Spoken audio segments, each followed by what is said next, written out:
Hi, this is Alan Gleason for Crossfadr, and this video is going to be an overview of the Pro-Q 3 EQ plugin from FabFilter. This is a really amazing EQ plugin and probably the only EQ plugin you'll ever need. It's packed full of features, so I'm going to dive right in and look at some of the main features. You can use up to 24 bands, but the interface is incredibly clean. So obviously at the minute we're applying no EQ. To apply an EQ band, you just double click anywhere in the interface.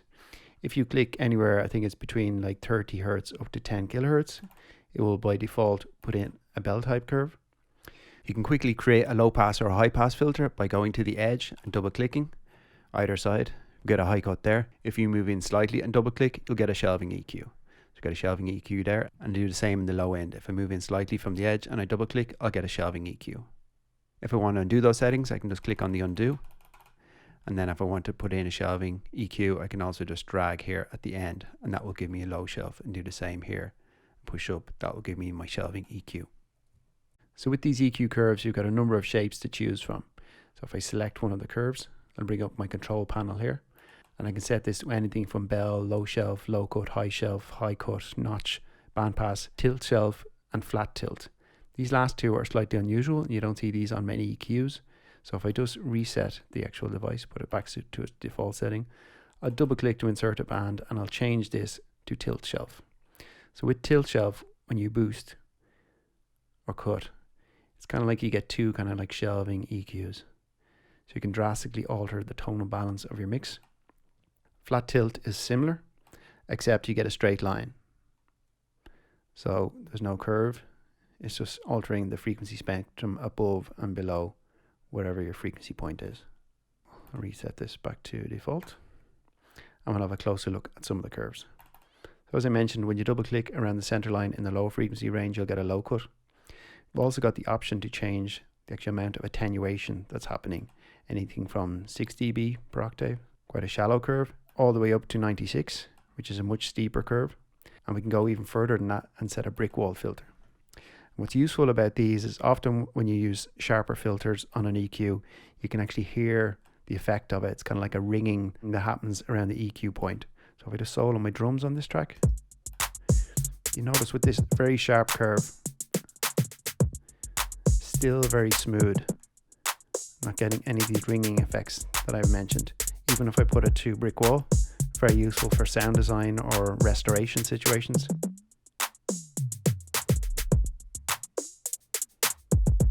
Very smooth. So within our EQ controls here, we've got our frequency, we've got our gain, and I've got our Q. We can also set whether we want to EQ the stereo, the left channel, the right channel, the mid channel, or the side channel. And this is independent for all the frequency bands. So with each band that you choose, you can really dial in on where you want to EQ. So very good for adjusting the stereo width or some sort of corrective issues. So again, on each of the bands, we can adjust the dB per octave. So if I was making a cut here, I can adjust my Q, which affects how much or how little around that frequency point is going to be affected. But with our dB per octave, we can get really surgical on what we're going to actually adjust. Adjusting the Q there, you can see how steep the sides are actually coming in, where typically you might have something like 24 dB per octave, 12 dB, or even 6 dB per octave. So it's affecting a lot more.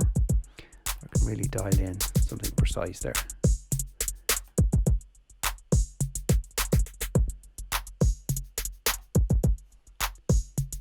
Really cool. So within this control panel, you can go to your other bands. By just clicking this button here, browse between your different. And a new feature that's been introduced into this version of the plugin is dynamic EQ. So if I selected a particular band, if I wanted to do something with the low end in this, the ring around your actual gain, if you actually turn this, it sets the range for the dynamic processing.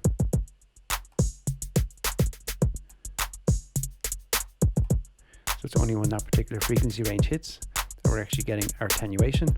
Or if I was to push the band up, we can actually get some expansion. So every time that frequency range hits, it's going to increase the gain, emphasizing it even further.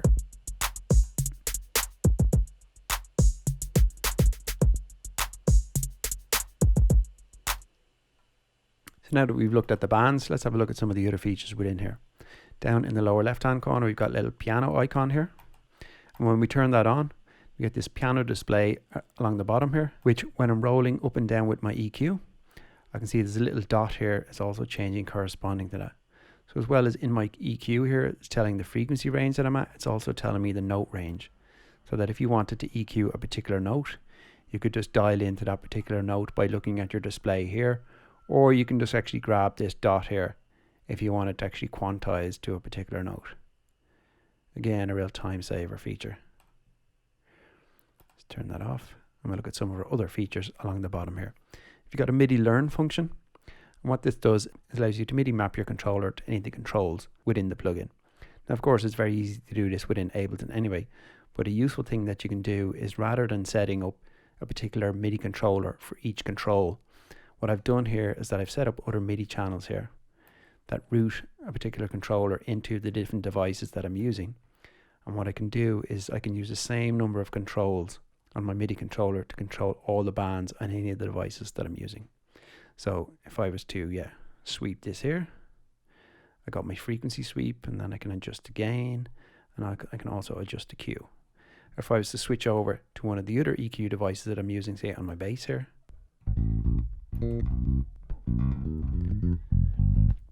I can immediately, just without applying any additional mapping, I can start EQing this particular band. If I was to add in another band, so I just double click here, I've immediately got control over that. So, nice feature to have. When we move across here, we've got different performance modes here. We've got zero latency, natural phase, and linear phase. So zero latency will attempt to emulate analog type EQ, so we'll get no latency or delay being introduced while we're actually using the device. Natural phase produces the same, zero latency, but it attempts to maintain the phase of the signal. And this one gives you the best results in terms of performance and quality. A linear phase gives you the best phase response. So often maybe if you're doing something like EQing the left and the right separately, or the mid and the side separately, you might want to put it into linear phase mode to give you the best results. So another really powerful feature of the Pro-Q is the analyzer. So I'll just unsolo that and we'll listen to the little arrangement we have here. There's various ways that you can actually set this up. What I'm currently looking at is the pre and post EQ. Let's turn some of the features off here. So the EQ curve with the white line around it is post EQ. Just back to stereo. So what you can see there is the changes that I've made to the EQ been reflected in the frequency response, and the one behind it is the pre-EQ. Other functions you've got here is that you can freeze it, and what that will do is that over time it will build up the spectral energy and display that. The next feature along here is spectrum grab. So when I turn this on, if I roll over the spectrum for any amount of time, you can see that it highlights particular frequency areas in it, so that if I want to EQ some of these resonant points, I can just drag on them, and it immediately sets up an EQ curve. And I can then modify, change the slope, change the shape, and so on. The next one along is frequency collisions. So when I turn this on, what it will do is it will show me any masking or any clashing or any frequency clashing issues that I have with other tracks that have Pro-Q tree on it.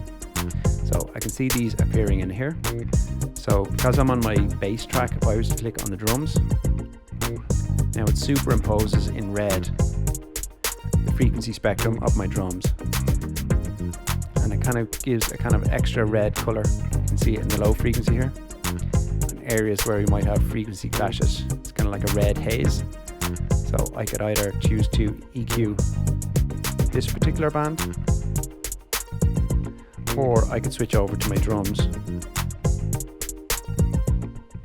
call up the analyzer on that, turn on the frequency collision, select my bass. So now I'm seeing the bass as well, and maybe address some of those issues. The last one there is just to set the resolution and setting from your spectrum analyzer. And last but not least, here we have an EQ match function. And what this allows you to do is to take the frequency response of a reference signal and then apply that to another signal that you're working on. This is particularly useful in post-production when you're maybe trying to match up dialogue recorded with different microphones or sounds recorded in different locations where the tonal characteristics are different. So that can be a real time saver. In the lower corner here, we can scale the overall EQ. So increase or decrease any changes that we've made. We can also adjust the overall output level, and we can adjust the panning. We can also adjust the phase, and we've got auto gain as well. So it will attempt to compensate by increasing or decreasing the gain based on any changes that we made actually within the device. We can also change the size of the device. So depending on what you're doing, you may or may not want more screen real estate. So we can alter that here by changing anything from mini up to large. And then for an extreme view, I find it particularly useful when I'm mastering. They can actually go full screen with the device. So it takes up your entire screen. And then maybe you have a second screen that you can have this on, and it gives you a clear readout when you're working with the spectrum analyzer to really dial in and find the areas that you want to address.